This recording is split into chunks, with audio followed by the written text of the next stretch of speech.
Espero que os encontréis bien vosotros, vuestra familia y la gente de vuestro entorno.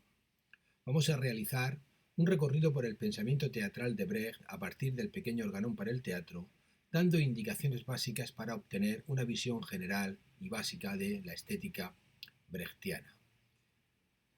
El pensamiento teatral de Brecht, su teoría, no puede ser entendida como algo fijo e inamovible, inspirada en aspectos abstractos y dogmáticos basados en el marxismo. Brecht, ya a finales de los años 20 y comienzo de los 30 del siglo pasado, había comenzado a divulgar algunas ideas con las que se asocia su teatro e irían cambiando y matizándose a lo largo del tiempo, fijándose en distintos escritos, especialmente en el pequeño organón para el teatro, que fue escrito en 1948 y consta de 77 apartados. Para acercarnos a sus ideas, tenemos que tener en cuenta cómo surgieron y en qué medio sociopolítico, cultural y económico se desarrollaron. En el pequeño organón para el teatro, Brecht resume gran parte de su pensamiento dramatúrgico que va más allá del propio teatro y realmente se convierte en un documento de carácter sociológico que expresa la filosofía de un pensamiento renovador. Ya hemos comentado a lo largo del curso que Brecht, junto con Aristóteles y Lessing, supone un punto de inflexión en la historia del teatro de Occidente. Su dramaturgia, su pensamiento teatral, su filosofía no es ajena a los momentos que está viviendo Europa. Es una época en la que una clase social va a entrar de lleno en la historia, el proletariado. Pero esos primeros 50 años del siglo XX van a estar caracterizados por la Primera Guerra Mundial, la Revolución Rusa, la Guerra Civil Española y la Segunda Guerra Mundial. En los primeros 20 años se va a revolucionar el arte con la explosión de lo que conocemos como vanguardias artísticas, y esto va a modificar notablemente la forma de mirar y expresar el mundo. Europa está inmersa en un profundo cambio que va a modificar también todo el orden mundial. Así es como tenemos que entender a Brecht, su significado y su importancia. Vamos a prestar atención a tres aspectos fundamentales del pensamiento de Brecht y que vienen recogidos en el pequeño organón: el teatro épico, el distanciamiento y el gestus. Antes de adentrarnos en estos puntos, creo necesario matizar qué es lo que Brecht entiende como teatro, cuál es su función y qué significado tiene para la sociedad. El comienzo del pequeño organón para el teatro deja clara cuál es la postura de Brecht al dar una definición sobre teatro y su objetivo. Dirá así: el teatro consiste en representar ficciones vivas de acontecimientos humanos ocurridos o inventados con el fin de divertir. Esta función, la de divertir, es la función más noble que hemos encontrado para el teatro, y así lo remarcará en el punto 2. Esta tarea es la que dignifica al teatro. Dirá así: el teatro debiera ser una cosa completamente superflua, siempre y cuando se dé por entendido que se vive para lo superfluo.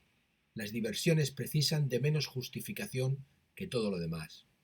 Evidentemente, Brecht está trazando las líneas del discurso hacia el que quiere llevar al lector, como veremos más adelante. Así seguirá en los dos puntos siguientes, defendiendo la función de divertir que tiene el teatro, hasta llegar al punto 6 en el que definirá qué es lo que él entiende por divertir. Aquí distinguirá entre diversiones simples y diversiones complejas. Reclamará para el arte dramático estas últimas que tienen un mayor nivel de calidad.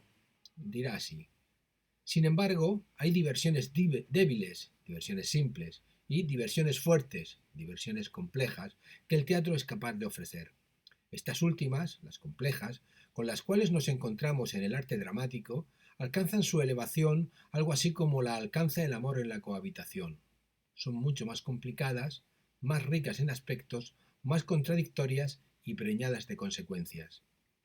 Brecht sigue matizando el tipo de diversión, y si bien hasta ahora la distinción es cualitativa, hará hincapié en el punto 8 en el tipo de diversión histórica, introduciendo un valor sociológico importante que no es otro que adecuar el tipo de diversión a la historia y cultura del público. Las historias han de contrastarse de modos bien diferentes si se trata de divertir a aquellos griegos con la inexorabilidad de las leyes divinas, cuyo desconocimiento no les libra del castigo, o a estos franceses con su airoso autodominio exigido por el código palatino de los deberes impuestos a los grandes de la tierra, o a los ingleses de la época isabelina con su autoconciencia del nuevo individualismo desatado. Este punto tiene un valor fundamental no solo para entender el pensamiento teatral de Brecht, sino para entender en profundidad el concepto de versión. tenemos la posibilidad de hacer una lectura arqueológica de la obra y del momento, o bien hacer una lectura contemporánea. Esto es lo que diferencia entender el teatro como algo vivo, o bien, como se entendieron los museos en el siglo XIX, concepto que ha llegado hasta nosotros. La pasividad lectora, frente al activismo intelectual del receptor con el entorno sociocultural, no sólo de la obra, sino también consigo mismo, con el propio espectador. Llegamos así al primer punto que vamos a tratar, el teatro épico. Este término ya se empleaba en los debates alemanes antes de que Brecht lo incorporara a su teoría y que también para Brecht tuvo diversas fuentes, entre otras el teatro político de Piscator, el cabaret de Frank Wedekind y la obra del cómico Karl Valentin. Charles Chaplin y el cine mudo americano también tuvieron una influencia importante, el teatro asiático y el teatro revolucionario soviético con autores como Lunacharsky y Bulgakov, entre otros, además de la influencia de Shakespeare y de las crónicas isabelinas. El teatro contemporáneo a Brecht se caracterizaba, según su visión, por invitar al espectador a empatizar con el destino emocional del personaje principal. Abría la puerta a una simbiosis o rendimiento del espectador a la ilusión que proponía la estética naturalista. Brecht asoció estos aspectos a los conceptos de mímesis y catarsis que describe Aristóteles en su Poética. Brecht es consciente que la sociedad está cambiando, que es un cambio necesario y que el hombre no puede ser ajeno a ese cambio. Es necesario un hombre nuevo y un teatro nuevo para esa nueva sociedad. Da mucha importancia al entorno contemporáneo del hombre y a la historia que le ha tocado vivir. En los puntos 14, 15 y 16 del pequeño organón caracteriza esa época, recordemos que el texto es de 1948, caracteriza esa época como la época científica, aunque es un término que él ya había empezado a cuestionar y a sustituirlo por el de teatro dialéctico. Dirá así: nuestra convivencia como hombres, esto es, nuestra vida, está determinada por la ciencia en una proporción completamente nueva. Muy pronto la humanidad desplegó unas fuerzas cuya intensidad ni siquiera en sueños se hubiese podido imaginar. Yo, que escribo esto, lo estoy haciendo con una máquina desconocida cuando nací. Me desplazo en los nuevos vehículos a una velocidad que mi abuelo no podía ni imaginarse y puedo elevarme por los aires, cosa que mi padre no podía hacer. Con mi padre pude ya hablar desde un continente a otro, pero solo con mi hijo puedo ver las imágenes en movimiento de la explosión de Hiroshima. Contundente, contundente, Brecht. Una sociedad nueva que necesita a un hombre nuevo, y esto pasa por una lectura contemporánea de la historia, de nuestro arte, para que no sea el exponente arcaico que nos ancle en el pasado, sino que sea la lectura de la historia para que nos proyecte hacia el futuro. Pero no toda la sociedad participa de los beneficios que proporciona la naturaleza. El control de estos medios por los intereses económicos de la clase burguesa es el motivo de la disfuncionalidad social. Dirá así en los siguientes puntos, en el 17, en el 18 y en el 19. La causa de que la nueva manera de pensar y sentir no haya penetrado todavía profundamente en las grandes masas humanas debe buscarse en el hecho de que las ciencias, a pesar de sus éxitos en la explotación y dominio de la naturaleza, se ven entorpecidas por la clase burguesa, cuyo poderío se debe precisamente a las mismas ciencias. La nueva concepción de la naturaleza no se aplicó simultáneamente a la sociedad. Lo que podría significar progreso para todos se convierte en ventaja de unos pocos, y una parte cada vez mayor de la producción se emplea en producir medios de destrucción en guerras brutales. Contemporáneo Brecht, muy contemporáneo. La clase burguesa dirá en el punto 19: la clase burguesa, que debe a la conciencia su prosperidad y de la que a su vez sacó su poderío al hacerse su exclusiva beneficiaria, sabe perfectamente que si la concepción científica se aplicara a sus empresas, supondría el fin de su poderío. A partir de aquí, del punto 20, Brecht hace converger la ciencia y el arte como principios articuladores de la sociedad.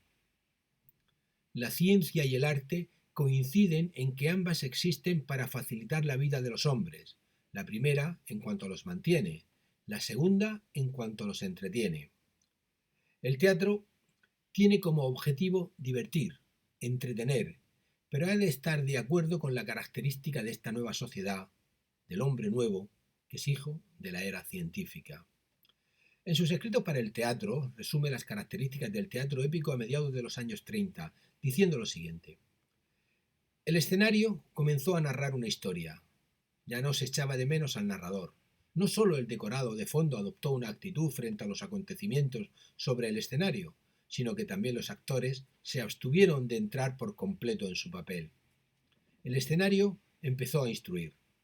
Petróleo, inflación, guerra, lucha de clases, la familia, la religión, trigo, el mercado cárnico, todos ellos se convirtieron en motivos de representación teatral.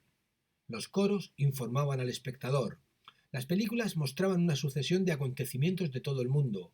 Las proyecciones añadían el material estadístico, y en la medida en que el decorado se aproximaba al proscenio, así se sometía a crítica a la actividad de la gente. El teatro se convirtió en asunto de filósofos, pero únicamente para aquellos filósofos que deseaban no solo explicar, sino también cambiar el mundo. Los contenidos de carácter social estarán vinculados a temas de actualidad. Así tenemos obras como Santa Juana de los Mataderos, Mahagoni, Terror y Miseria del Tercer Reich, Arturo Uy, el uso de temas históricos lejanos para asociarlos a momentos contemporáneos, tales como Madre Coraje, Galileo, Los días de la Comuna, aunque la característica general que recorre transversalmente todo el teatro de Brecht es la parábola. En un esquema muy simplificador, Jacques Dessouchet, en 1968, define comparativamente el teatro épico frente al teatro dramático aristotélico y extraemos de él el siguiente cuadro. En el teatro aristotélico, la forma dramática, en ese teatro se actúa, mientras que en la forma épica se narra. En el teatro aristotélico se incluye al espectador en la acción escénica. En la forma épica se hace el espectador un observador. En la forma dramática se absorbe la actividad del espectador. En la forma épica despierta la actividad del espectador. Estamos viendo que está pidiendo en la forma épica un espectador activo intelectualmente. En la forma dramática al espectador se le hace experimentar sentimientos. En la forma épica se le obliga a adoptar decisiones. En la forma dramática provoca la vivencia. En la forma épica aporta una visión del mundo. En la forma dramática el espectador se introduce en el conflicto. En la forma épica el espectador es puesto frente al conflicto. Se le está dando al espectador capacidad crítica y medios para poder ejercer con libertad esa crítica. En la forma dramática se apoya en sugestiones, mientras que en la forma épica se apoya, en la estructura dramática, se apoya en argumentos. En la forma dramática las sensaciones no se procesan. En la forma épica las sensaciones se proyectan hacia la conciencia del espectador. En la forma dramática el espectador se identifica con el héroe. En la forma épica el espectador se sitúa frente al personaje y lo analiza. En la forma dramática se presenta al hombre como algo totalmente conocido.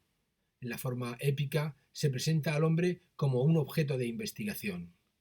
Un hombre en proceso de crecimiento, en proceso de evolución. En la forma dramática, el hombre es inmutable. En la forma épica, como no podía ser, en relación con el punto anterior, el hombre es mutable y modificador. En la forma dramática, la tensión va hacia el desenlace. En la forma épica, la tensión va hacia el desarrollo. En la forma dramática, las escenas son interdependientes. En la forma épica, las escenas son autónomas, se ha roto la relación causa-efecto. En la forma dramática la acción va increciendo. En la forma épica el montaje de escenas está caracterizado por la yuxtaposición de situaciones. En la forma dramática el acontecimiento es lineal. En la forma épica, como consecuencia de lo dicho, el acontecimiento es curvilíneo. En la forma dramática la acción avanza por evolución, es decir, en una relación causa-efecto, como comentábamos anteriormente. En la forma épica, la acción avanza a saltos. En la forma dramática, el hombre es considerado como una esencia fija. En la forma épica, el hombre es considerado como un elemento en proceso. En la forma dramática, el pensar determina al ser. En la forma épica, El ser social determina al pensar. La forma dramática está caracterizada fundamentalmente por lo emocional, mientras que la forma épica está caracterizada por lo racional. No obstante, desde un principio Brecht ya había expresado la dificultad de llevar a los escenarios un teatro épico, ya que éste requería una transformación radical de los públicos y de la sociedad, pero también de la arquitectura escénica de los teatros. Hasta aquí este primer bloque. Muchas gracias.